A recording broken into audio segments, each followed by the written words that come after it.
There's never been a better time to have SiriusXM. With even more exclusive content, with over 150 channels in your vehicle, including the widest, deepest variety of music, ad-free. Root for your team. Get news. Listen to whatever makes you laugh. And hear all about your favorite stars. Your Platinum Plan offer includes more than ever before to enjoy online, on your phone, or at home. Create your own ad-free personalized stations powered by Pandora. Hear ad-free extra channels filled with music and enjoy favorite shows with SiriusXM Video. Thousands of hours of shows and performances on demand. What you love is on now.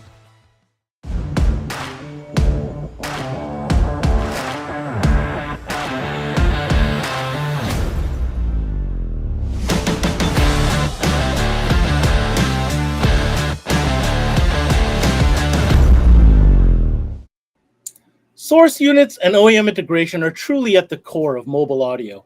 And with the ever-changing environments and technologies that the OEs are implementing into these newer vehicles, dealers must stay up to date with the latest solutions in order to integrate and improve the sound in these new platforms. On this roundtable, we invite some of the top dealers to discuss the latest challenges, innovations, and trends that have impacted this continuously evolving category. The Source Units and OEM Integration Roundtable, presented by SiriusXM and sponsored by 5-Axis Innovations, starts now.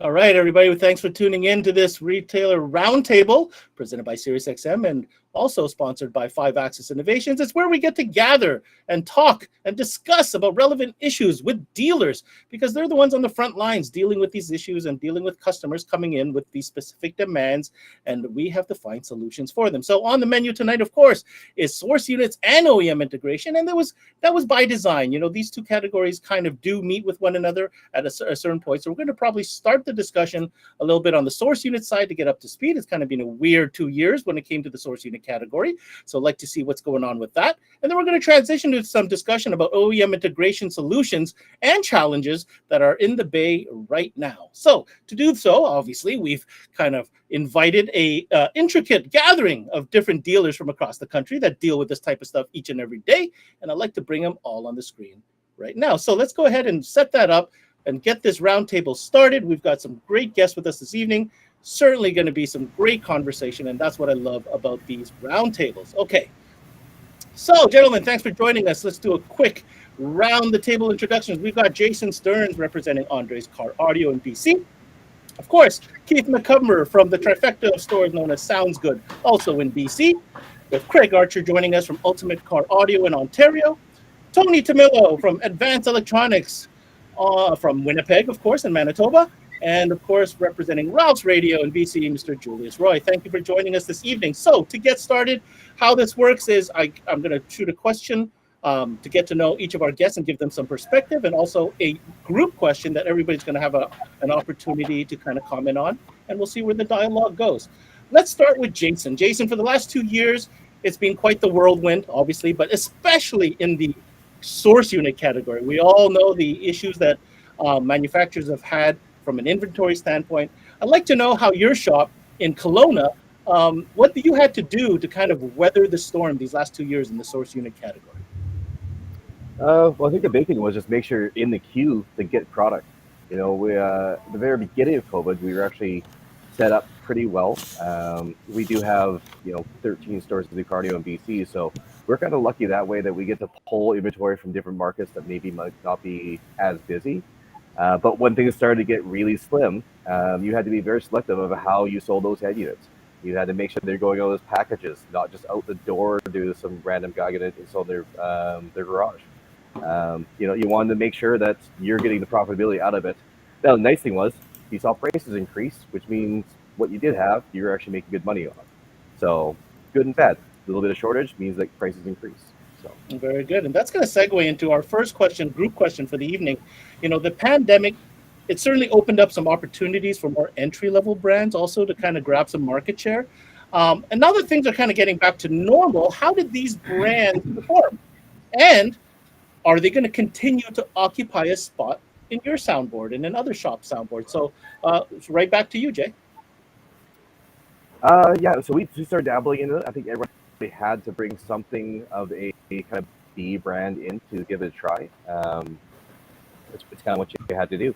I think it'll be part of our inventory going forward. How big of an inventory amount will be, we'll have to see. It'll really come down to, do we actually get good supply of normal radios we like, right? So that'll be the big thing. But I think they're probably not going to go away 100%.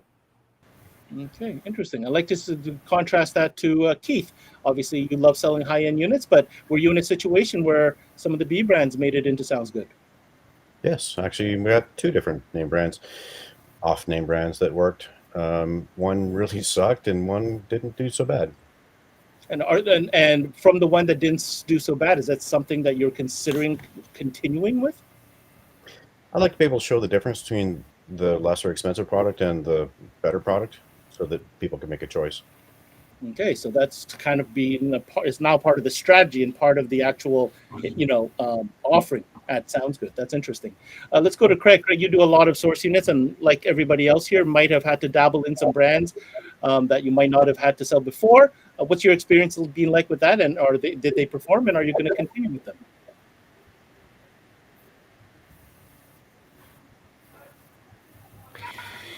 Yeah, I guess when the pandemic hit, you kind of all the dealers had to kind of dig into some brands that they may not have stocked in the past.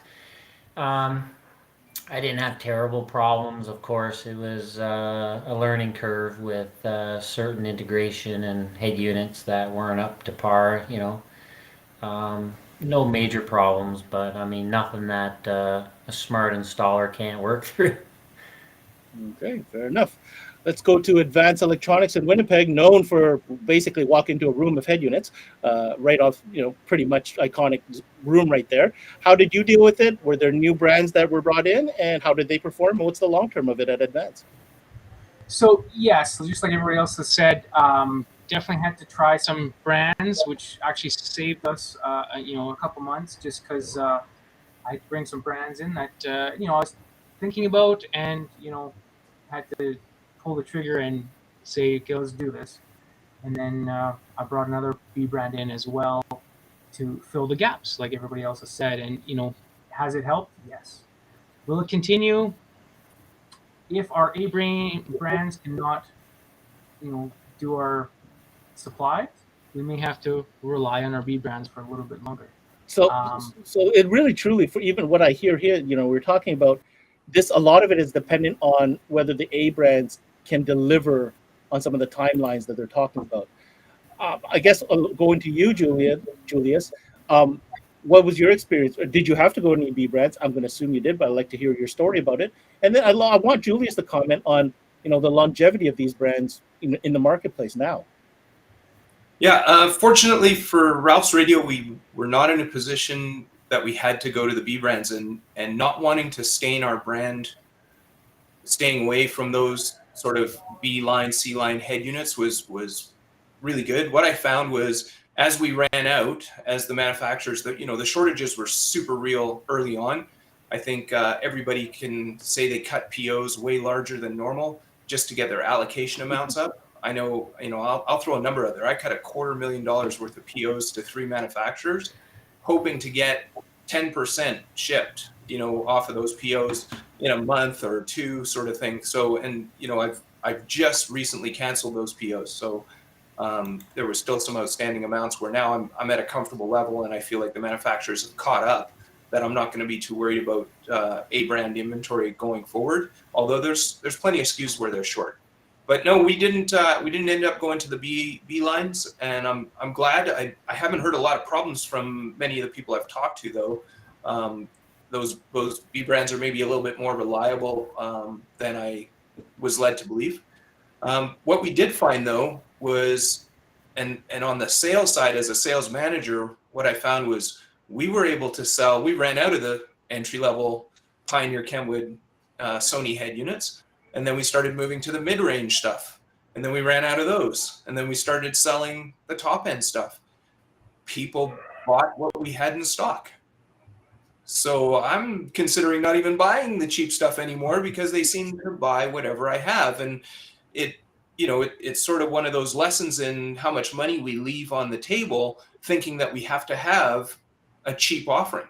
We, as an industry, if we rejected those cheaper decks, we would sell the midline decks, which, as you know, we're selling for profit dollars, and that's always a percentage of cost. It's more dollars in the till at the end of the day, and so I'm ecstatic about this discovery. And there's a few offerings that have come out recently from one manufacturer in particular, and I did order some, but I'm not putting it on the display. If somebody has to have one, I told my guys that they're back there, but let's not go there. Let's see if we can sell the mid and high end stuff first. I'm going to go back to Jay to give you kind of I remember in our discussion leading up to this roundtable that you were selling high end units full pop, which was like, wow. Yeah, it was great. We've been trying to trend up in the mid to high end more than anything. With wireless CarPlay, it's actually a pretty easy way to get people bumped up to that nice price level. But yeah, no, the trend is going up, and then the beauty of it is, there's no reason to have to discount anything. Everybody, you just can't get product, so you sell for what you can get and make sure you're getting full margins out of it. All right, very, very cool. Does anybody else have anything else they'd like to comment on this topic before we move forward?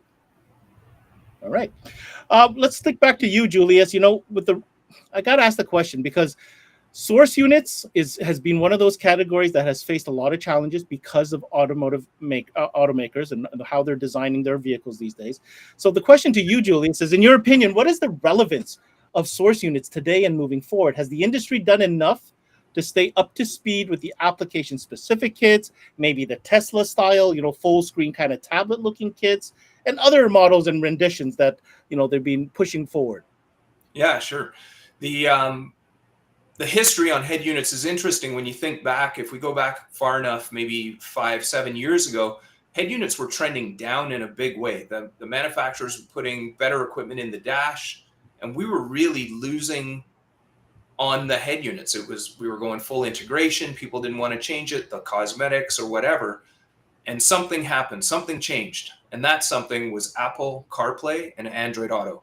Changed the head unit game completely, reversed a downward trending trajectory, and just shot it the other way. And the early CarPlay head units, I don't even think they were great. I remember, a 007 that had, really poor features and was the only offering in Apple CarPlay from Alpine, and 500 millivolt pre-outs and stuff like that. Like, it wasn't a great head unit, but it had that one feature, and that sold it, right? And so now we've seen it grow, and now we've got premium head units, with wireless CarPlay as a premium feature, and it's a hot ticket, So the trend on head units was reversed on the back of one feature. Now we see the manufacturers are catching up with that. We've still got a lot of backfill to do, and luckily COVID pricing hasn't just affected car audio, it's affected car pricing as well. And so people are hanging on to their old car and re-equipping it, and it's driving head unit sales big time. It's driving add-on CarPlay devices. So we've been doing a ton of business with ZZ2, for instance, the Joy Auto piece that adds CarPlay to a lot of European and Japanese and domestic vehicles, as well as some camera options. And killer product, adds a huge ton of features. And then those same people we start talking about, back end, so speakers, amps, and subs, right? So creates a ton of opportunity, as the head unit always has, right? We're changing a head unit, and if you fail to mention that, hey, anything with a screen I can add a backup camera to, you're leaving money on the table, because that's just another, depending on the grade, a pickup truck with a hitch and not asking what you're towing. You got to ask that question. If you're not offering that camera every time you talk about a head unit with a screen, right, you're leaving an opportunity there. So the head unit is still super valid. It's going to continue to be, in my opinion. The devices like the ZZ2 product are going to continue to add value. But yeah, I think we're going to, we're probably 5 to 7 years away from that downward trend in head unit sales coming again. To speak to the Tesla style, the large, 100 screens that take over all your heater controls and heated seat controls and replace your whole dash, remake your car. We've seen a couple of, sort of A brand manufacturers on these pieces coming to the forefront. I think there's definitely a place for them. You see a ton of people walking through your door with a unit they bought from Alibaba or Amazon or whatever, looking for support on the install side. Super sketchy back end on these products. Well, you're setting up my question, so I'm going to start with you on this one. The one battle I wanted to highlight was what you just answered there, Julius, and that is, the downward trend and all that stuff. The other battle, though, we're talking about the Amazons, the eBays, the no-name brand, Android-based tablet. I think we all know what we're talking about. How is this affecting business, and what comments do you have about that battle going on? And it's a great question, Ben, because I don't think anything's changed there. We've been battling the internet since it came in, right? This isn't different. It's different product, but it's still a huge focus on price. And 12 volt is not a category that is solely dependent on getting the best deal. You still need quality install. And these products, specifically these head unit products, have proven themselves not to be install friendly.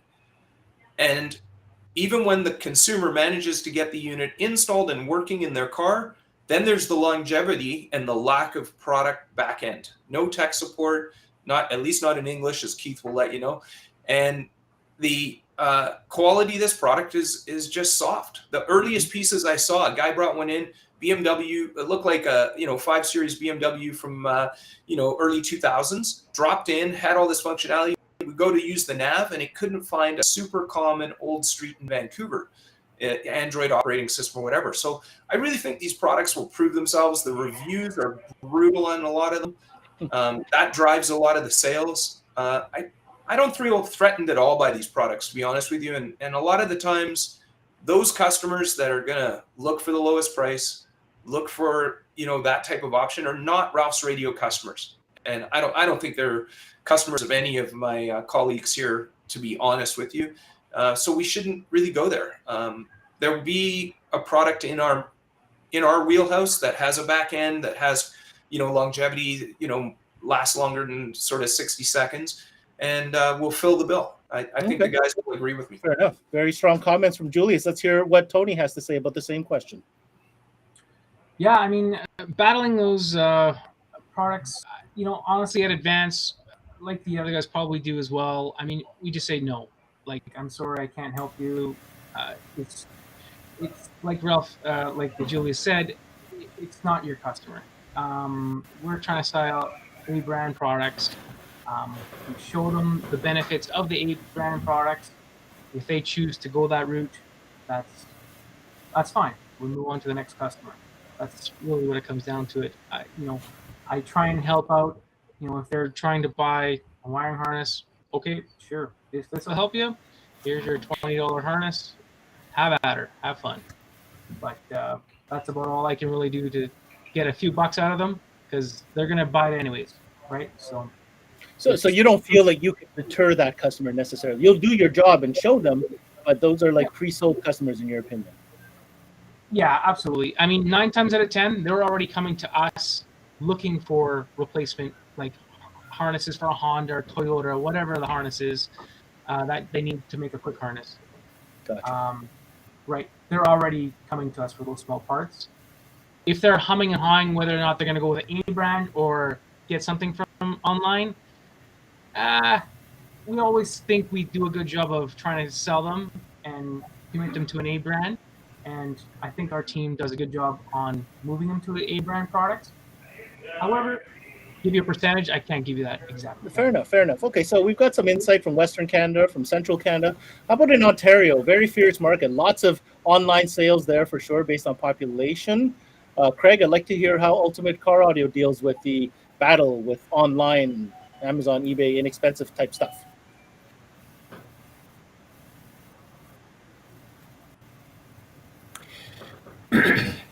Sorry, I missed a little bit of the end of that question there, Ben. What was the basically? How do you handle the battle with the online cheapy product? With the stuff with no brand, no back end. the Android type based product that's out there right now versus the stuff we're trying to promote?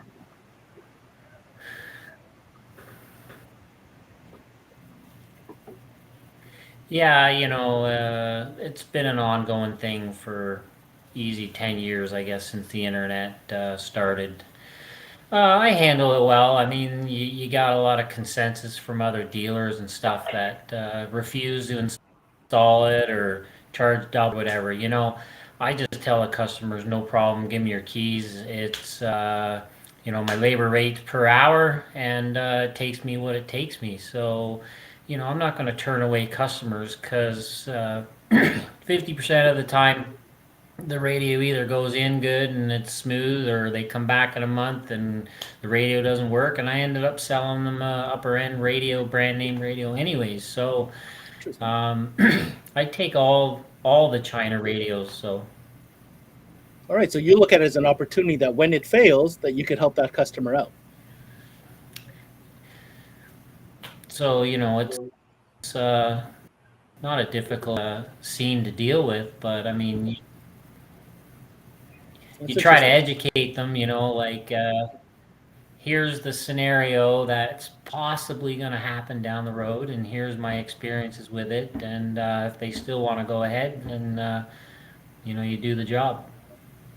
All right, well, let's see what other dealers think. Keith, I'd like to hear your opinion on the battle with the online goodies. So we carry two products in our stores that show you what's possible for an online product. People don't know. They just buy something online that says it has all the stuff. And so they're not educated. My job is to educate.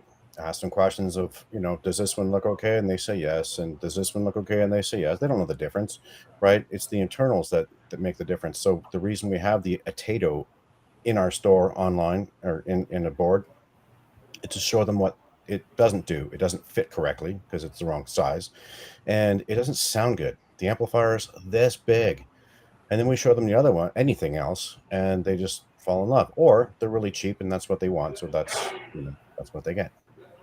Fair enough. So you show them by education, by demonstration.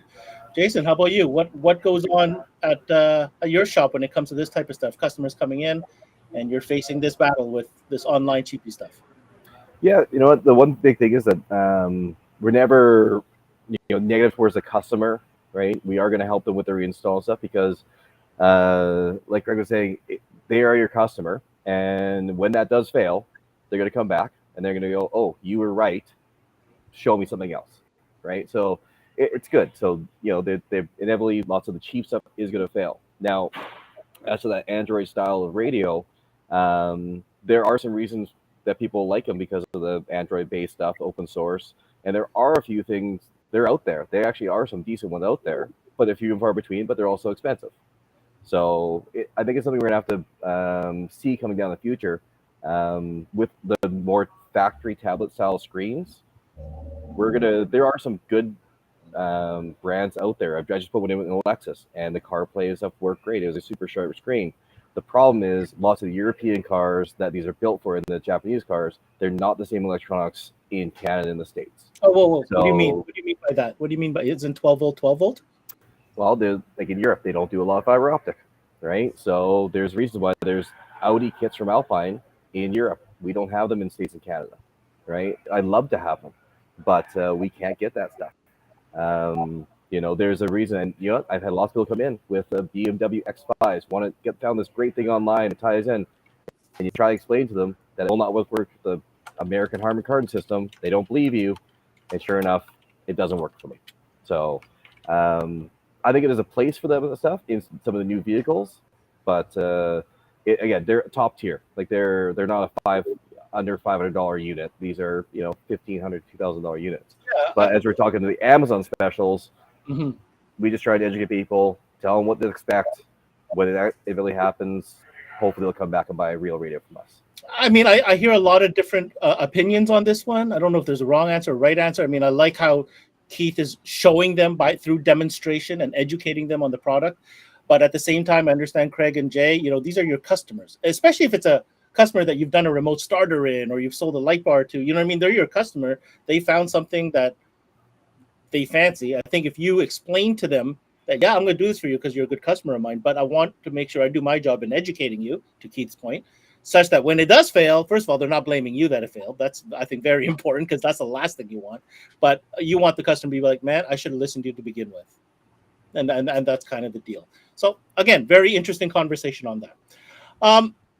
Talking about customers, qualifying customers these days is a little bit of a more scientific procedure than it was before. You want to come in for a deck and four, it's a radio. What do you got to ask them? Is it a single DIN or a double DIN? That's pretty much what it was. Now there's a lot more to it depending on the platform that's being presented. So, Craig, I'm going to start with you. And I want to hear your opinion on this. Like, how do you qualify customers when it comes to either source unit options versus maybe the integration options that may be available for that platform?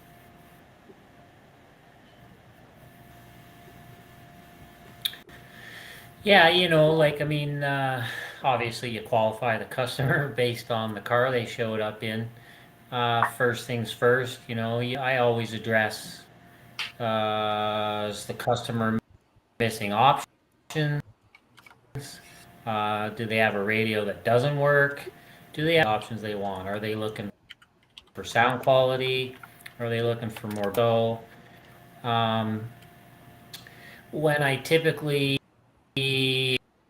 am going to move into a head unit, because obviously Android Auto, that's the big ticket. We can explore either changing the head unit or adding CarPlay Android Auto. From now even more popular, there's 2, 3, 4 engineering companies out there that have developed these to integrate into OEM radios. So that's where we're at. All right. So this segues into our next group question. And I'll start with you, Craig. What does a shop need to do to truly be a successful integrator in today's market?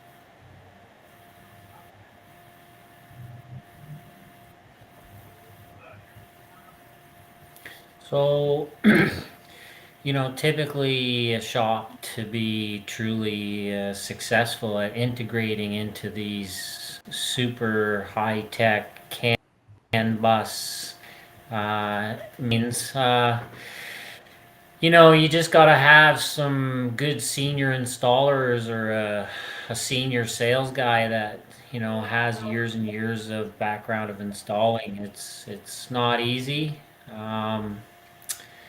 To be successful, it really boils down to product knowledge, vehicle knowledge, computer knowledge in all these cars. What's it going to affect? What's it going to change? What am I going to benefit if I change something? Am I going to create a headache? So, and now, which we never had in the past, was all these great Facebook forums with tech support and everybody putting in their 5 cents across North America. I think without that, a lot of dealers would be lost. So that's a must, is to be on those tech forums. So it sounds to me like staying up to date is probably the most critical part, because it's an ever-changing landscape. How about you, Keith? In your opinion, for a shop to be daily, to be truly successful at integrating or being an integrator, what do you think it takes? Quality knowledge. There's a lot of bad information out there. People have tried this. They did it on YouTube. And it kind of works sometimes, maybe, but to be trained by professionals that know exactly what they're talking about can take you to the level that you need to be in order to do the job properly. So the quality of the knowledge, and that means training, or that just means research? All of it. Getting the right information. So the internet has a lot of bullshit on there, right? Whoops, that's more. You got to decipher what's true and what's not true, or you just go to the source and ask the people who know all this stuff at like Knowledge Fest or CES or SEMA, or one of our manufacturers that actually works on the products themselves to get the right information. Okay, and that's the responsibility of the shop, to be clear. That's what you're saying. Okay. Jason, what does the shop need to do to truly be a successful integrator in today's market? Big thing is first to have access to the actual proper integration stuff. So, make sure you're aligned with the right dealers to be able to get the product you might need. You need a wide breadth of options nowadays. You can't just go with one company and hope they can do everything. It's hard to be brand loyal in integration, isn't it? Because it's about you can't be brand loyal in integration. Mm-hmm. Yeah, you really have to have a good option from many distributors, many different companies. Knowledge is the big thing. So, I weirdly enough, I'm not the Facebook scroll, watch videos. I'm Facebook scroll and look at tech feeds. And hey, what's this guy do? Like this car is going to inevitably come to my shop. What are the answers here, right? And so it's lots of that sort of stuff. And I've always made a list in our stores of a where to go to find information. So back in the day, it was like a directory. Yeah, a little directory. Start here. If that one doesn't have it, next one here, right? And it used to be for head units, for back when we were just getting into interfaces like path and metro and that type of stuff. But now it's into integration. Okay, you want even backup camera integration to a factory screen. What are your major options for that? Are you going to go with a metro integration piece, or do you have to go to like nav TV, right? So you have to have the good, better, best of that, and just, again, know where to go to find that information. Okay. Julius, Rouse Radio, integrating every single day, 5 days a week, 6 days a week. Yeah. What does it take to be a truly successful integrator right now? Well, and I think you hit on something sort of, outside of the question a little bit there, Ben, was, and new staff, and guys are talking about, you got to have a senior tech or a senior sales guy and that sort of thing. But what do you do when you're bringing in rookie sales guys? Because, of course, the candidates for hiring nowadays are getting pretty skinny when it comes to experienced staff, right? So we've created folders. You launch, Google, and there's a folder with a huge drop down like Jason's talking about. And, basically I'm training guys not what they need to know, because there's way too much. 32 years of information crammed into a 1 hour training. That's just not going to cut it. So instead, what we're teaching is where to find the information. And again, Jason nailed it. Brand loyalty on integration. I consider that no different than I did butt connectors 20 years ago. There's no loyalty there. You just buy what you need from whoever has it, right? So whether it's nav TV for something high-end European, access for more domestic car, pack, whatever product you're using to get that interface, whatever works. I want to say it's not trial and error, but I think there's been a little bit of trial and error here. Some guys, somebody did something, you find out from somebody, and I totally agree about getting out to Knowledge Fest or any of these opportunities to network and build your Rolodex of people you can call. Hey, this guy works on those. I know somebody that worked on a Tesla Model S Plaid, and he knows where to get power from. I know where to get, signal from this guy or that guy. You really, it's more about information than it is, and where to find that information. That's what you need to know. You couldn't possibly remember every single car. I've talked about it in the past. We work on a ton of Porsches here, so I can tell you, you tell me what Porsche it is and what system it's got, and I've got a pretty good memory on what interface it's going to need. But a store that works on more pickup trucks or that sort of thing is going to have that in their back pocket. So when they need to work on a Porsche, yeah, you can call me up, and I'm probably going to be able to help you out, right? So, yeah, it's right. I agree with the guys here. It's sort of it's a combination of knowledge and all the rest of it, but you've got to build that database if you're going to hand it off to a new guy to get the job done. We're talking about qualifying the customer, right? Got it. I'm going to get to you in a second, Jason. You have a comment there, but I want to go to Tony first. Tony, same question. Let's close it out. What does a shop need to do to be a successful integrator based on all the comments you've heard tonight? Honestly, everybody's nailed it on the head. Information. All these manufacturers have websites, have information that you can get immediately access to. And like everybody else has said, relationships. If you can't find that information, you can reach out to distribution units. You can reach out to fellow people across Canada and US, for that matter, to touch base and run it by them. Hey, have you worked on so-and-so vehicle? I think it's got to be this or this. What's your idea? And then, you've got to have the knowledge and understanding of what you need. And just to get a job done. Because when you have a customer in front of you saying, hey, I have a Mercedes whatever vehicle, you need to do research. You can't give them an answer in 5 minutes. It doesn't work that way. Well, according to Julius, if it's a Porsche, you can give him an answer right away. But anyhow, that's just free. I got that in the Chevy truck. Yeah, there you go. Exactly. So Tony, thank you. Jay, did you have your hand up for a second there? Yeah, so I just wanted to mention, like, it's great to be on forums and that type of stuff, but it is really good to get out to different dealer expos and that to meet other people, right? Like, I think most of us guys, other than Craig, I've known for years and years and years on the screen. You know, and I don't think any one of us have a problem calling up either one of us and asking a question. Well, maybe me and Keith, because now he just bought a store in my market, so I don't know.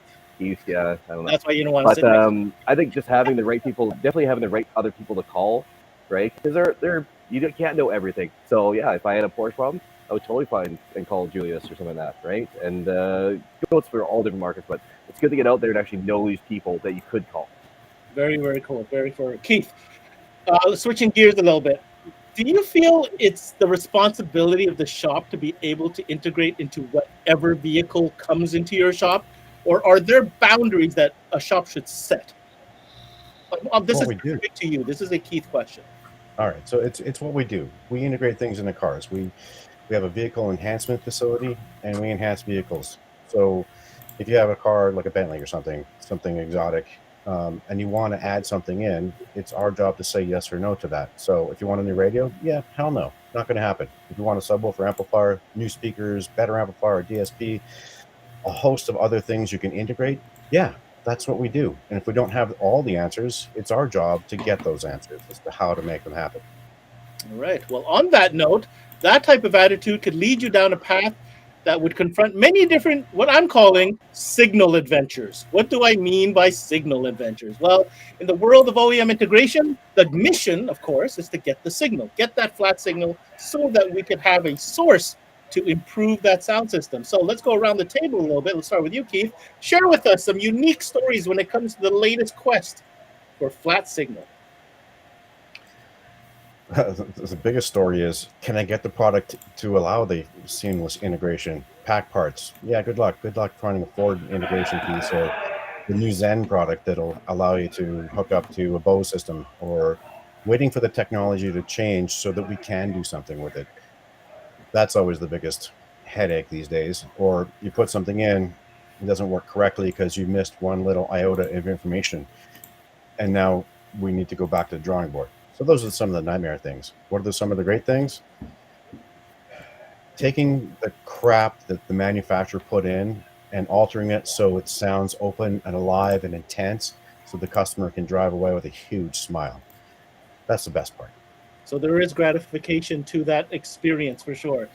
Craig, how about you when it comes to signal adventures? Can you share with us some unique stories when it comes to the quest for flat signal?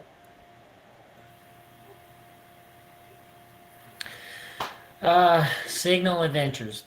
Yeah, it's been a lot more challenging in the last 5 years. I think Dodge, Jeep, Chrysler were kind of the first ones to start doing active crossover outputs and stuff. But, you know, typically when we do an integration and we're looking for a good signal, we either just kind of know where we're going to go for the signal if we're adding a sub, but DSP is a whole other level of signal searching, but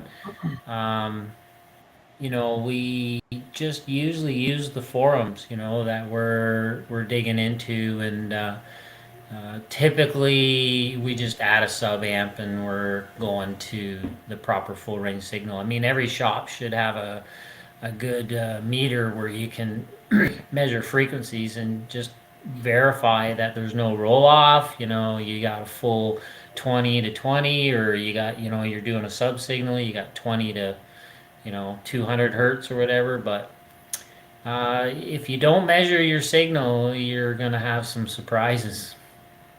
Measuring signals, very, very important and critical part of the whole procedure. How about Tony? You know, no shortage of signal adventures, I'm sure. Can you share with us a comment on this topic? So a quick story, signal adventures. Definitely have load resistors in your portfolio.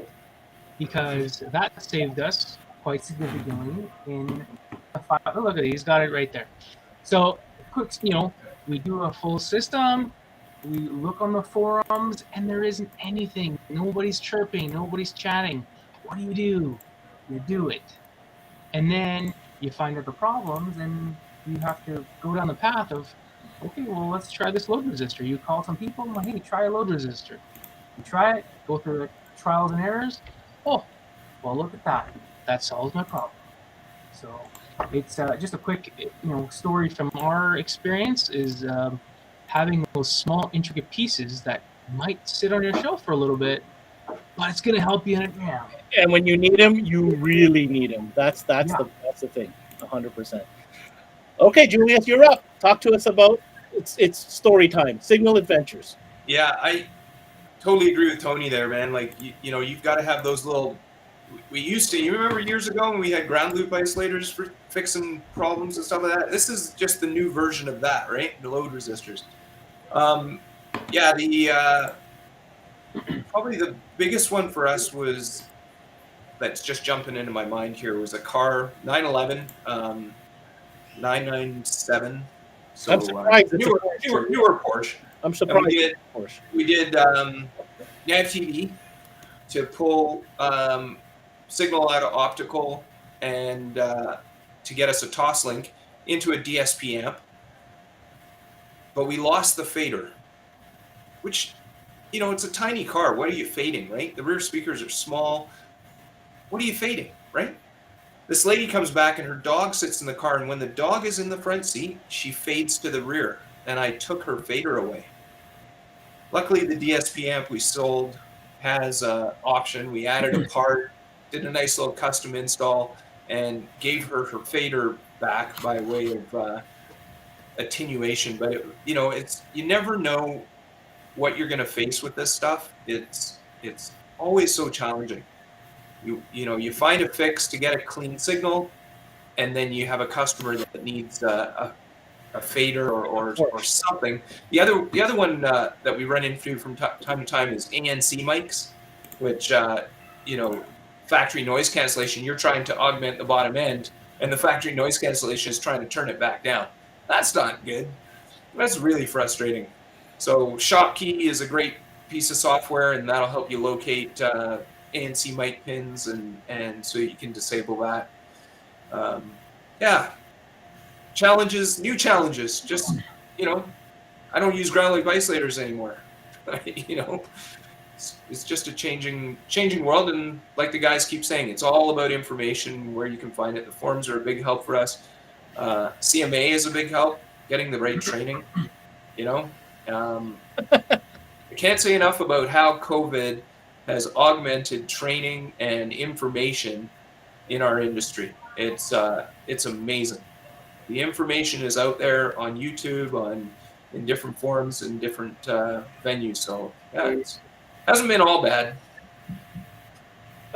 Jason, story time, brother. Talk to me about some Signal Adventures from your. Well, it's amazing how far we've come. I remember using the different pieces that would take 4 signals. You manually take dials and try and sum them together, and we started with that, and now we're using integration pieces that give us perfect signal output. One thing I would say is that always have a backup plan, right? There's you can think you bought everything correctly for a vehicle, whether it's a nav TV piece or something like that. I just bought what was supposed to be a pack piece that I thought was going to work in a vehicle, and it didn't. I missed one line of the instructions of the piece when I was looking at the application guide. It wouldn't work with a nav. I guess finished reading what I was this the asterisk line? Yeah, but luckily I already had so for me, luckily I had a DSP that could already sum stuff together, and it would do it automatically using an auto piece. But no matter what, I would always have an extra processor on the shelf that could do that no matter what. So, they plan for a mess up. Like the guy said, have those extra couple tools. I would never do a full system in a car without a backup plan. I would never order just one single system for a car. Speakers won't change, the amps won't change, but how you're getting that signal it could happen, and it could happen to you. And have a backup plan when you're looking for stuff. All right. I couldn't agree more with that one. What's that? I couldn't agree more with that. Oh, I ordered a Metra kit once, and in the fine print, in the details of the installation instructions, it said U.S. cars only. And literally this interface, dash kit, several $100s, special order, did not work on a Lexus with nav in Canada. What? How is that even possible? Like, Unbelievable. yeah. And you think That's exactly what I read into with mine. in the front, or in the online guide, you figure that would be like big bold print, right? No, it's like an asterisk in the paper document inside the package, buried away. And of course, we got a disappointed customer, and now there's no solution. We waited 6 weeks to get that module because you've been telling me the only thing missing is the module. The only thing, we're just waiting on the module. Just think worst case scenario, right? You took a deposit, you shook the guy's hand. Oh yeah, we got you, and and we installed it all, right? Oh right. And then when it didn't work, That's you're like, torture, Julius. He's staring at the gear in his car. He's staring at it, and it doesn't connect.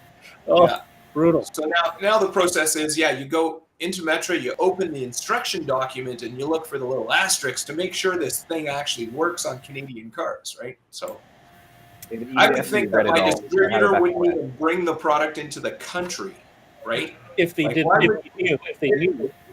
Well, so they didn't even know, right? Yeah. Anyway, that's real shit right there. Absolutely. Okay, Tony, we're talking about a perfect segue to our final question. And we're talking about customers. We're talking about the future. How do you manage the expectations of customers when it comes to integrating and upgrading their sound system? What's your process? Well, our process is basically ask the question right off the hop. Like, are you looking for better sound? Are you looking for upgraded features? And go down the rabbit hole of making their questions answered.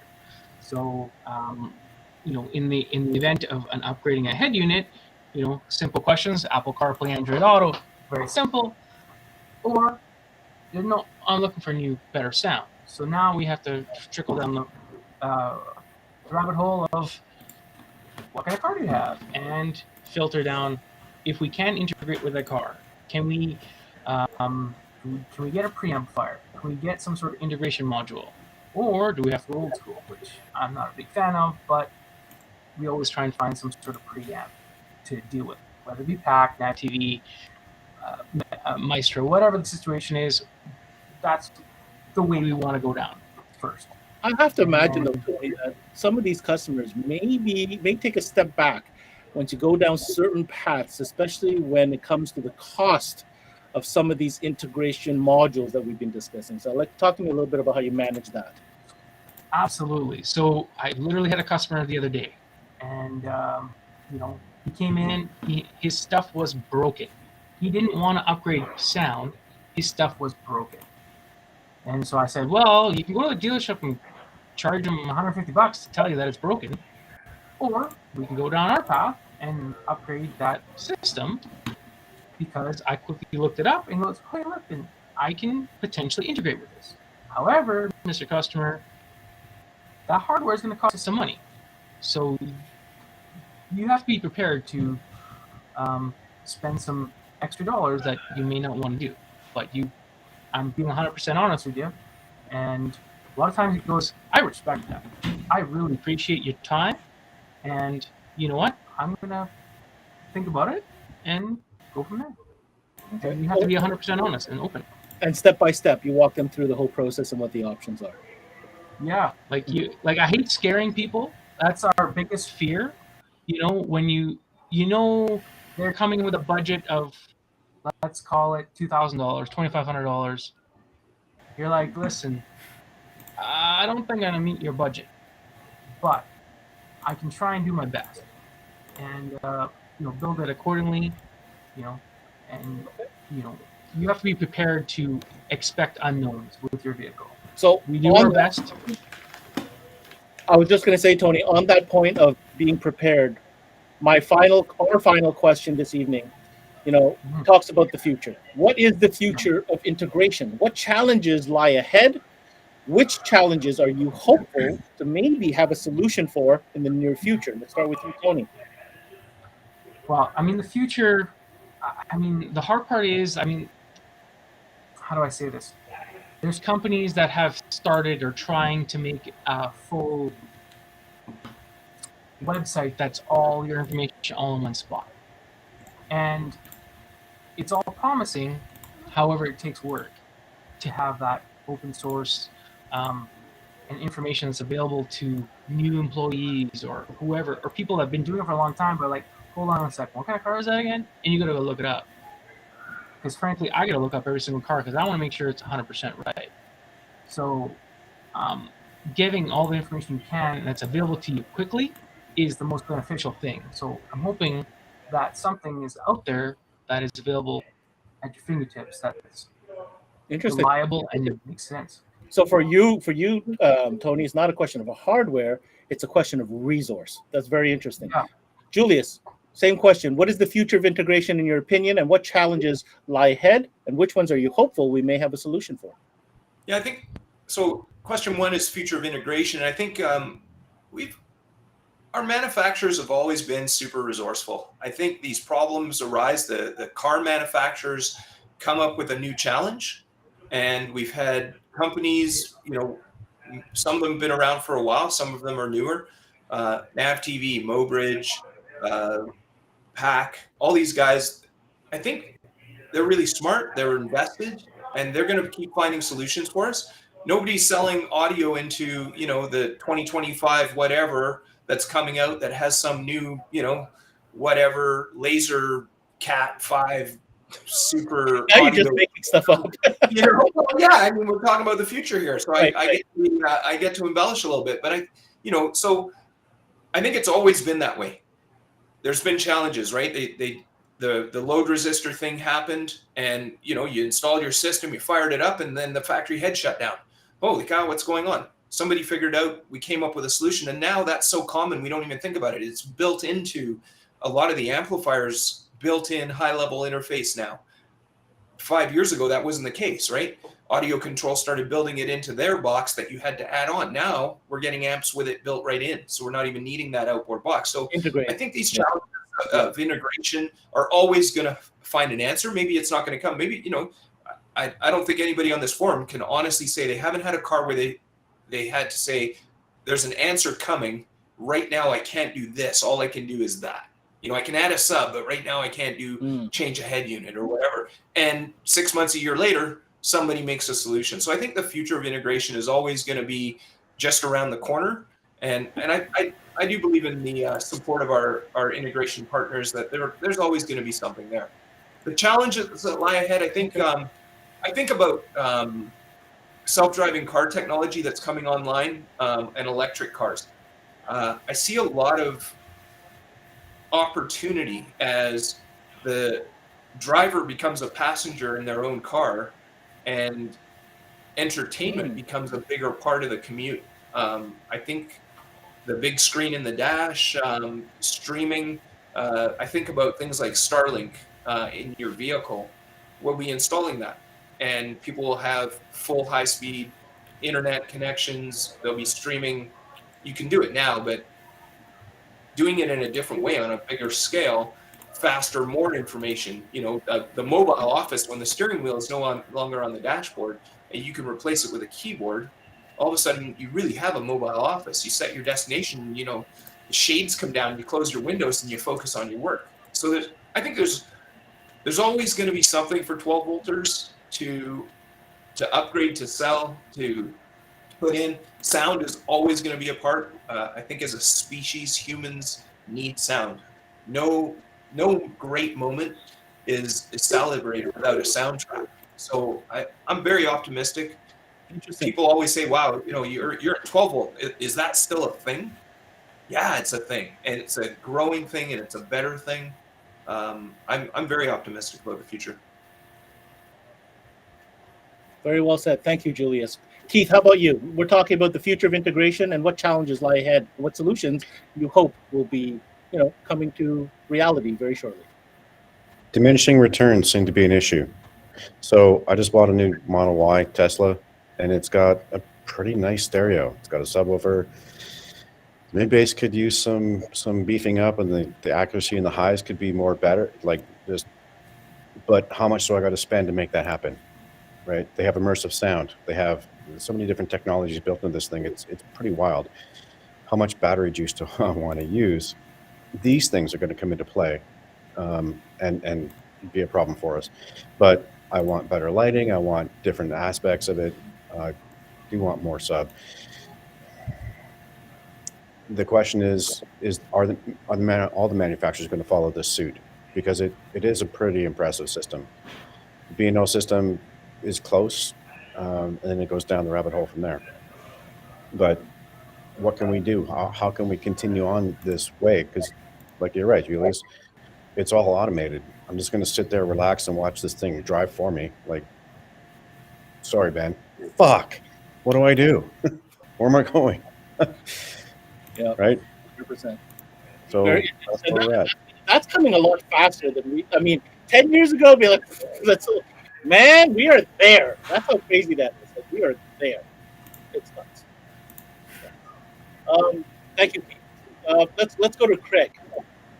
Craig, same question. What is the future of integration, and what challenges lie ahead? Yeah. So,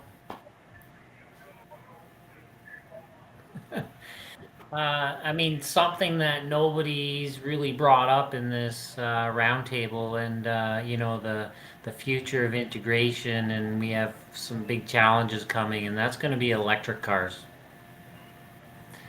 You know, so I see in the near future that we're all going to have to get certifications and a lot more training on what's going to be coming down with electric cars. I mean, last year, the year before, you drive on the road. Oh, look! Haven't seen a Tesla. There's one. I saw one a month ago. Now, you can't sit for 2 minutes without counting at least 5 electric cars.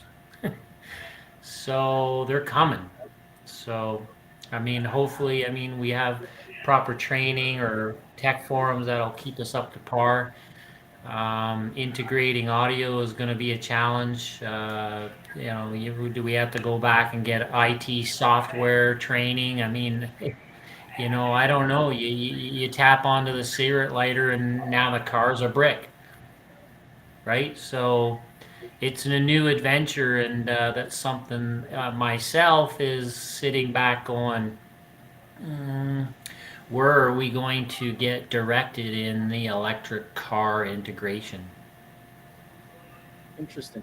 Very interesting. Thank you, Craig. Electric vehicles, we did touch on it, but not the way that you just touched on it, in the sense that do we require certifications, other training? Very interesting questions, because who knows how the environment from an electrical standpoint will shift as we move into a more electric world.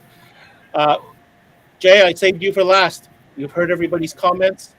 The future of integration, what challenges may lie ahead, and which challenges are you hopeful to have a solution for in the near future? Yeah, well, it's going to be a little interesting coming up. I think audio won't be as big of a problem. You know, I think we're always going to have solutions for that type of stuff. Integrating to the head units and being able to change out. You know, I think, you know, in about 5-10 years, some of these dashes in these cars, there's a lot to these dashes. Separate screens, separate modules in the center console. So are we going to start seeing the integration pieces to allow us to do standalone screens and that type of thing? You know, all shapes and sizes of screens too. You know, in down the future, I wouldn't doubt, you know, we start coming down to, you know, Apple, Google, they're inevitably going to come out with new technology. It's going to be something where they just software update the radio that's already in there, right? Like, look at some of these Mercedes out there, and you can't really upgrade that screen. It's the whole dash.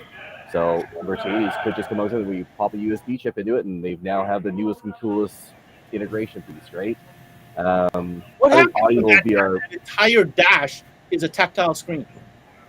yeah. I'm talking the entire dash. Like that's. I would say probably about 80% of the dash is a large screen in there. It's pretty cool. It's awesome to look at, but right. How are we going to change that? So I'm a little worried about how we're going to integrate to that type of stuff.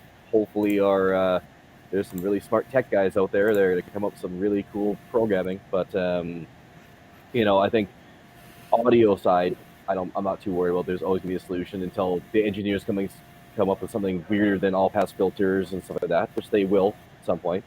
But yeah, no, I think it's exciting to see because back 10 years ago, there's cars on the road that I'm changing radios in that I never thought I would be able to. So, right, I like technology. I like seeing this stuff evolve.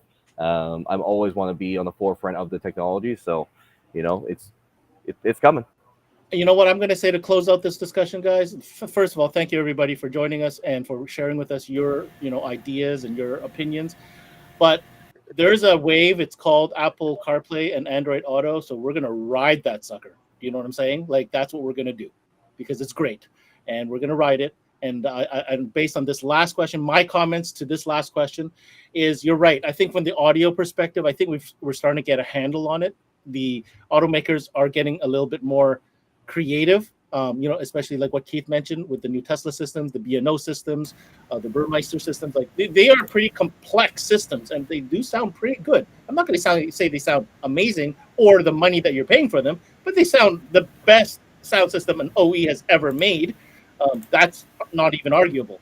Having said that, that represents this percentage of the customers that are coming into your shop. The other 95% of cars, man, that's where we make our bread and butter. And I do believe I forgot who called them integration partners. I think it was Julius. Yeah, they're going to continue coming up with solutions for that. What will be interesting, and I love that, I think it was, I don't remember who said it, but it was a great comment, is what happens when we no longer are the driver and start becoming the passenger. That is something we definitely need to circle back on because that changes the entire dynamic of the space within a vehicle and what it's used for comparatively to how it's being used for the last 100 years. On that note, Jason, Keith, Craig, Tony, and Julius, thank you so much for joining us on this roundtable. And really looking forward to having you guys on again. So thank you for coming out. Thank you. Take care, everybody. All right. So that was a fantastic roundtable. Can't do these roundtables without the participation of all these great dealers. It's the dealers' feedback and their opinions that really make all the difference. And basically, it's how we move forward. We discuss things and we put ideas towards it. And hopefully it inspires the right people to make the situation better. Okay, we promised it a month ago. Here we are. It is time to announce the winner of the JVC Kenwood, well, I should say Kenwood, dual cam motorsports camera system was open to Canadian dealers.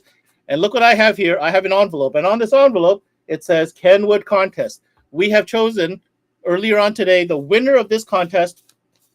And we're about to tell you right now, I'm going to open it right here and announce the winner of who has won the dual cam motorsport camera system, brand new from Kenwood. Congratulations goes to Mr. Corbin May from Echo AVU in Grand Prairie, Alberta. Congratulations, Corbin. You are the lucky winner of a Kenwood dual camera system, courtesy of JVC Kenwood Canada. Corbin, hit us up, message us. You know where to find us. We'll set you up and get you your prize. Thanks to all the dealers who signed up for this contest. Pay attention because we also have another redonkulous contest going on right now. If you haven't heard already, CMA Networks and Master Tech Expo have gone together to present, along with 5-Axis Innovations and Sirius XM, the Ultimate Fab Experience giveaway. 2 lucky winners, all inclusive. 1 winner from the US, 1 winner from Canada, going to Master Tech in 2023. CMAnetworks.com/giveaway. It's a form, guys. Super simple. All you guys out there, get your text to sign up. It's free. We are drawing the winner right here on CMA Roundtable. 1 lucky winner from Canada, 1 lucky winner from the US, Master Tech Expo 2023. While you're on that website, make sure to check out the rest of the great stuff we got going on CMA Networks. Videos like this, every episode of Roundtable, live, connected, showcase. All your favorite shows can be found on CMAnetworks.com. And last but not least, as mentioned before, we are right into the remote starter and telematics sessions. Every brand, every day, 1 brand at a time.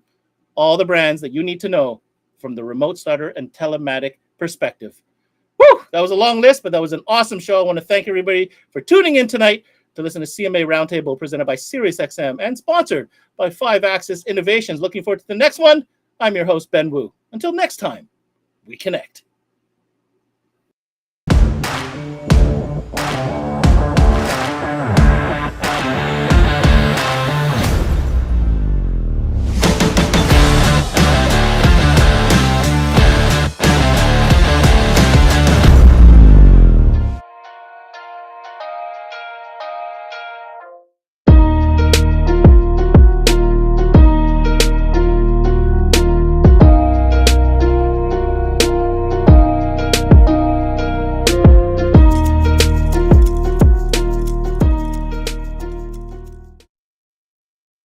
topic. I mean, yeah, let's talk about Stop today's the day where I'm gonna go Yo. topics. Roll it down. I am. You don't need a car to listen to Sirius XM. You can listen anywhere. You know that, right? What? Kevin Hart's Laugh Out Loud Radio. Kevin, you could use your phone. What? What? Alexa, play Kevin Hart's Laugh Out Loud Radio on Sirius XM. What? This is how I know you're getting old. I guess that was it. What?